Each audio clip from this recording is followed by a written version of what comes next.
Hello, शांत राहायचंय. मंत्री महोदय या ठिकाणी मनोगत व्यक्त करत आहे. कृपया समाज बांधव विनंती शांत राहायचं. मंत्री महोदय या ठिकाणी आपले मनोगत व्यक्त करत आहेत. त्यांचं शिष्टमंडळाचं मनोगत आपण शांत चित्ताने ऐकायचंय. चर्चा चालू आहे. कृपया शांत बसा. कोणीही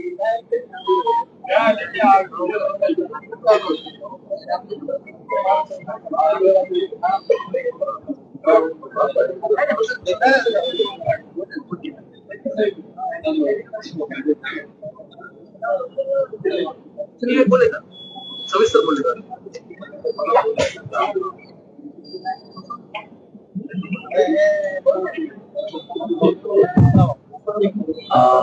सरकारच्या वतीनं आपल्या पालकमंत्री महोदया या ठिकाणी आलेले आहेत. मी पालकमंत्री महोदयांना जो काही विजय भाऊनी या ठिकाणी आपल्या समोर मागण्या मांडल्या आणि समाजाच्या वतीने काही शिष्टमंडळ तुम्हाला मिळाले त्या संदर्भाने आपण व्यक्त करा. नमस्कार.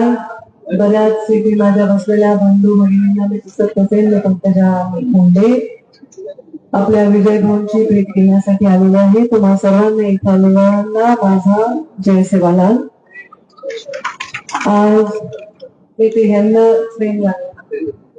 आज विजय भाऊ यांनी जे उपोषण दिले 9 दिवस झाले चालू आहे त्यांना आम्ही विनंती करायला आलो आहोत की त्यांनी हे उपोषण सोडावं. याचं कारण असं आहे की आता त्यांच्या मागण्या याची दखल घ्यायची म्हणूनच सरकारचे प्रतिनिधी म्हणून मी सरकारचे प्रतिनिधी जरी असले तर मी तुमची प्रतिनिधी आहे सरकारकडे बोलण्यासाठी. आधी माझा ती भूमिका आहे. मी इथे मंत्री म्हणून आले किंवा मी सरकार म्हणून आले असं नसून तुमची भूमिका सरकारपर्यंत देऊन तुमच्या जे न्याय मिळायचा आहे त्याच्यासाठी एक महत्वाचं पूल बनवायचं काम मी करणार आहे आणि हे माझं तुम्हा सर्वांना वचन आहे. आणि माझ्या बरोबर तुमचे सर्वांचे माझे सुद्धा आले आहेत. संजय भाऊ सुद्धा आले आहेत. अर्जुन भाऊ सुद्धा इथे आहेत.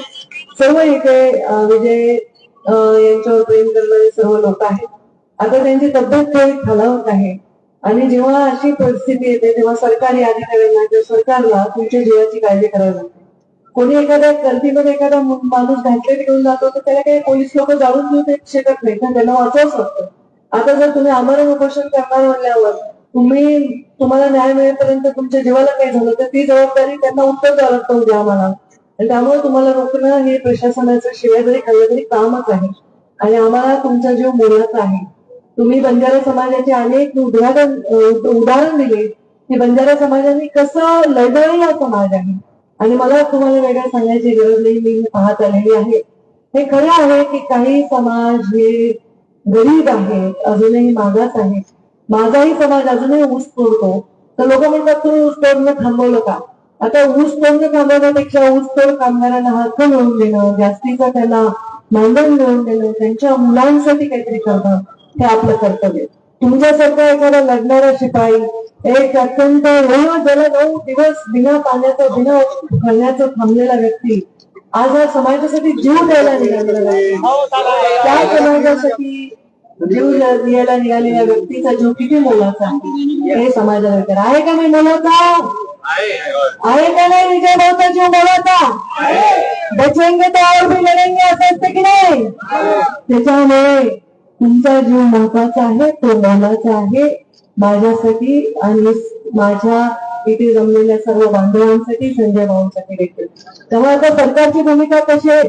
एखादा निर्णय घेतला, मिटिंग घेतली, जीआर काढला असं नाहीये.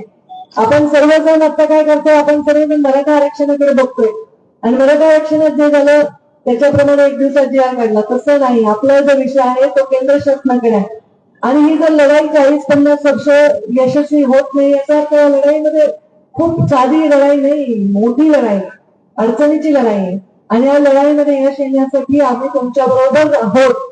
फक्त त्याच्यासाठी तुम्ही असणं आवश्यक असतं, तुमची प्रकृती चांगली असणं आवश्यक असतं.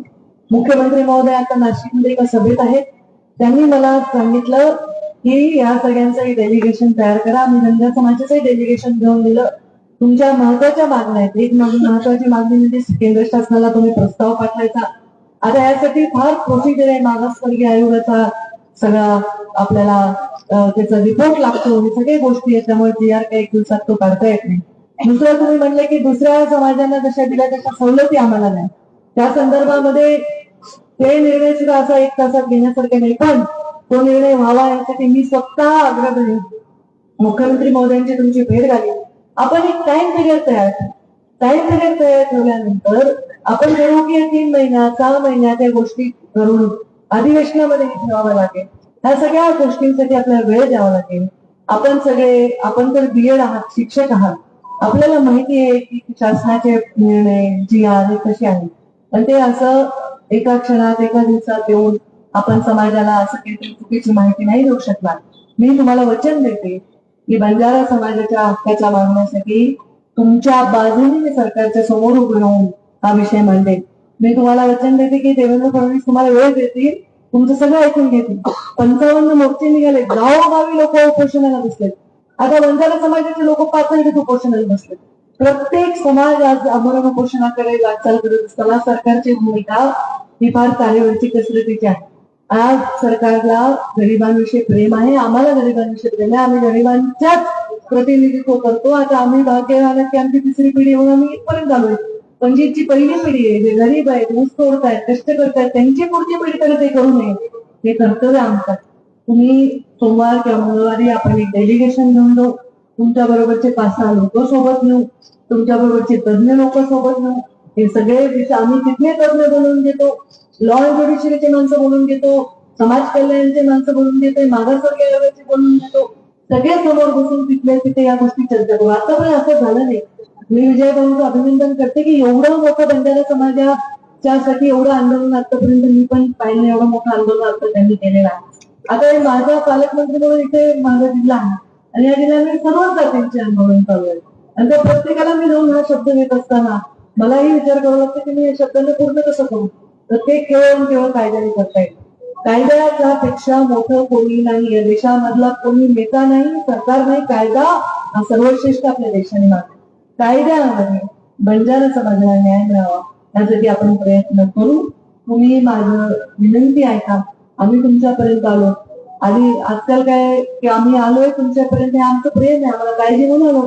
आणि संजय भाऊ मी आलो कशामुळे, अर्जुन भाऊ का आलो, आम्हाला काळजी आहे तुमच्या तब्येतीची म्हणून आलो. तर तुम्ही सुद्धा आमच्या या विश्वास ठेवा भावने.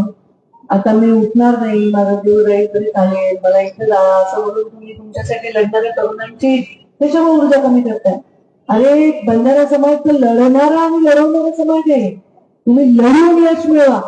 तुम्ही असं स्वतःचा जीव लावून यश मिळवण्यात अर्थ नाही. तुमच्या डोळ्यांनी याची डोळी याची देहा हे बघण्याची ताकद तुमच्यामध्ये आहे तुमच्या आंदोलनामध्ये.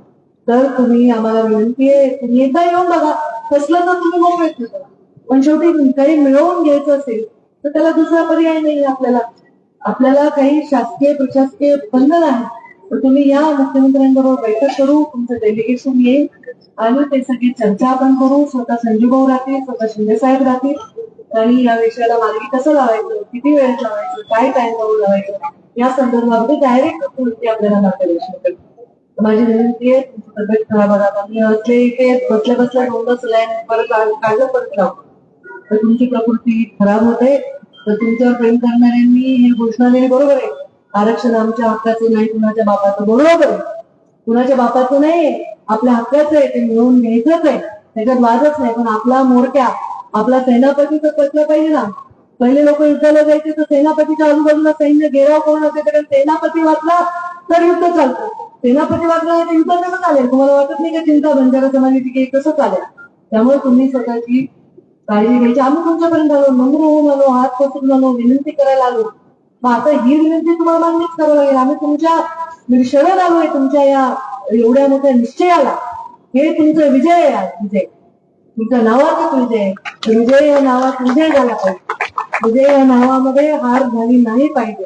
आणि तुमचा एक एक श्वास आमच्यासाठी महत्वाचा आहे. तुम्ही मान करा आपल्या बहिणीचा.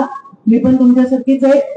मला तर याडीच म्हणतात सगळे लोक बाहेर आता तर मी तुमच्यासारखी मी प्रेमाने अत्यंत भावनेने आलेली आहे. तुमच्या आंदोलनाला सफलता मिळावी, तुमचं आंदोलन डिस्टर्ब होणे नाही तर पहिल्याच दिवशी येऊन बसले ते मग काय तुमच्या जगापर्यंत मंडळ जायला पाहिजे ना. आज मी आले इथे तर तुम्हाला विनंती करायला आले. मी मुख्यमंत्री महोदयांची तुमची भेट घालून देते. आपण एक टाइम कार्यक्रम तयार करू आणि मग आपण नाही झालं तर मी पण तुमच्या बरोबर तयार जाईल. बरोबर आहे की नाही. पण आता तिथून नाही उठणार असं हट्ट नका करू. मी तुम्हाला हात जोडून नम्र विनंती करते.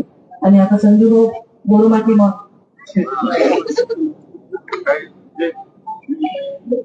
थोडा हसा तर. आणि आम्हाला